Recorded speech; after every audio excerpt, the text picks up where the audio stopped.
E uma das notícias mais chocantes, sem dúvida, foi o caso do submersível, que implodiu com passageiros milionários que foram visitar os destroços do Titanic. E eu não vou precisar explicar essa notícia porque está estampado em todos os noticiários. E isso é chocante pelo fato de terem pessoas ali que a gente acompanhou alguns dias. Quando a mídia dizia que primeiro o submersível se perdeu, depois começou as buscas, depois estava acabando o oxigênio. E não tem como a gente não ter empatia e solidariedade mesmo em meio a tantos memes e ironias dos haters de plantão que estão ali apenas para tripudiar qualquer coisa e qualquer um. O submersível Titan implodiu com 5 pessoas, incluindo um pai com seu filho de apenas 19 anos que decidiu ir junto comemorar o Dia dos Pais com ele. E também a mulher do piloto do submersível é descendente de um casal que morreu no Titanic.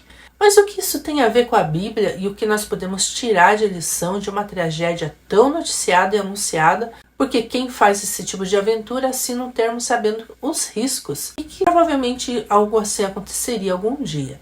Mas será que nós podemos relacionar aí alguma maldição hereditária? Não, gente, eu não vou entrar nesse contexto. No vídeo de hoje eu vou trazer a história de um submersível da Bíblia, a história de Jonas. Olá, meu nome é Sônia e bem-vindo ao canal Teológica. Claro que você é novo por aqui, então eu já peço que você faça a sua inscrição e curta esse vídeo que me ajuda demais aqui na plataforma do YouTube. O meu canal é super novinho, eu tô começando agora, então se você fizer essa gentileza de me acompanhar, eu agradeço desde já e vou sempre trazer um conteúdo bíblico para quem gosta de se aprofundar na palavra de Deus, seja para os seus estudos, para sua própria compreensão, para pregações, ou para sua própria vida diária mesmo. Entendendo a lógica de Deus, nós vamos conhecendo melhor o propósito dele para nossas vidas. Mas sem mais delongas, eu quero falar para vocês sobre o submersível da Bíblia. O dia que Deus teve que usar um submersível para evitar uma tragédia para uma cidade inteira. E aí nós estamos falando do Velho Testamento, do livro de Jonas. O nome de Jonas significa pomba, que nos remete a tanta coisa, né? Como mensageiro e até o próprio Espírito Santo. O livro de Jonas faz parte ali dos profetas menores, é bem curtinho, mas é uma das histórias mais extraordinárias da Bíblia, ilustrada para crianças, principalmente que se encantam mais do que com as historinhas da Disney. Fazendo um resumo do livro, que já é curto, Deus manda Jonas ir para uma cidade que não fazia parte de Israel para pregar contra ela. É até estranho esse termo, né, de pregar contra. Mas era para anunciar uma mensagem da parte de Deus, que ele iria destruir a cidade por causa da sua grande maldade, os seus pecados horríveis que chegaram na presença de Deus. Mas em vez de Jonas dizer, eis-me aqui, Senhor, envia-me a mim, eu nunca pensei em ser profeta, eu nunca quis, mas o Senhor me escolheu, eis-me aqui, sou um escolhidinho de Deus. Não, gente, nada disso. Pelo contrário, ele ficou quieto, se levantou para fugir, para dar no pé, entrou de gaiato no navio e acabou indo pelo cano. Aconteceu uma tempestade que quase despedaçou o navio e Jonas estava lá, dormindo profundamente. Até que os marinheiros se tocaram que tinha treta nesse negócio. E do jeito deles descobriram que aquele não era um fenômeno natural, mas aquela tempestade era espiritual. E Jonas contou os motivos e jogaram Jonas no mar e a tempestade passou automaticamente. E a Bíblia diz que Deus enviou um grande peixe para engolir Jonas por 3 dias e 3 noites. Até que finalmente ele foi vomitado na praia de Nínive e ele estava vivo, né?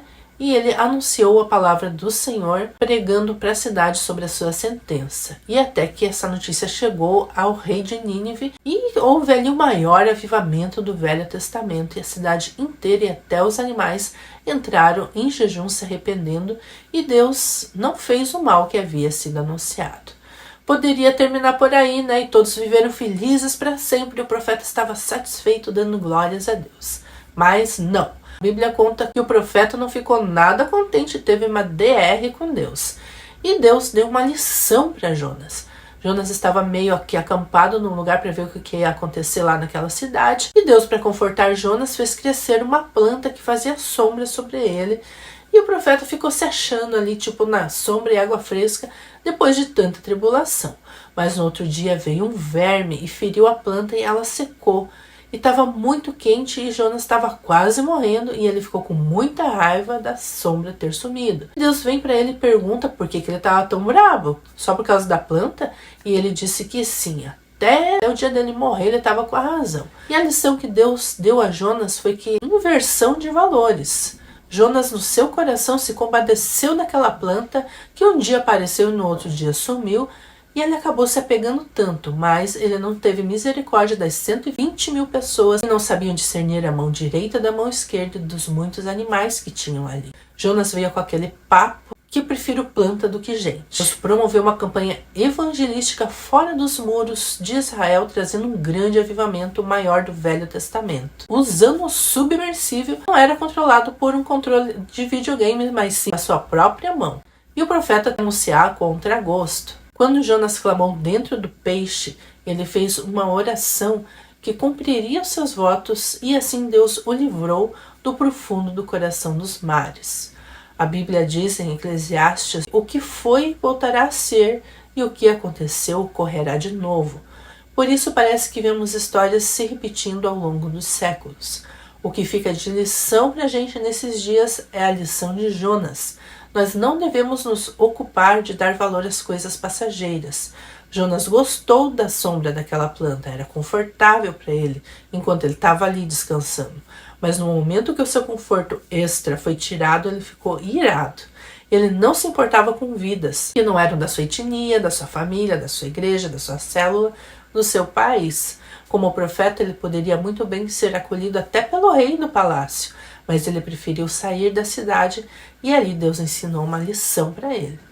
Muitos estão criticando que os passageiros bilionários procuraram por essa tragédia, que poderiam ter gasto seu dinheiro com quem precisava, seus recursos com algo proveitoso e não ir gastar tempo em enxeretar um cemitério de uma tragédia muito maior, onde ricos conseguiram se salvar com folga e os pobres tiveram suas vidas injustiçadas.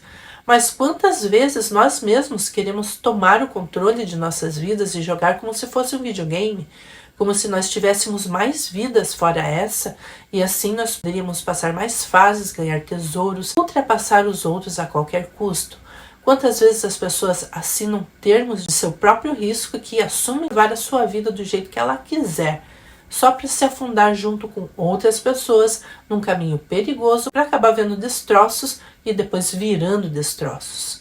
Jonas andou no submersível e só sobreviveu porque quem estava no controle era Deus. Mesmo assim, ele não tinha a noção certa sobre valores, mesmo cumprindo seu chamado. Que não sejamos destes, que cumprem o seu chamado aos trancos e barrancos, dando valor a plantas, que fazem sombra, mas não geram frutos, e não tendo compaixão nenhuma de pessoas a quem Deus tem muita compaixão.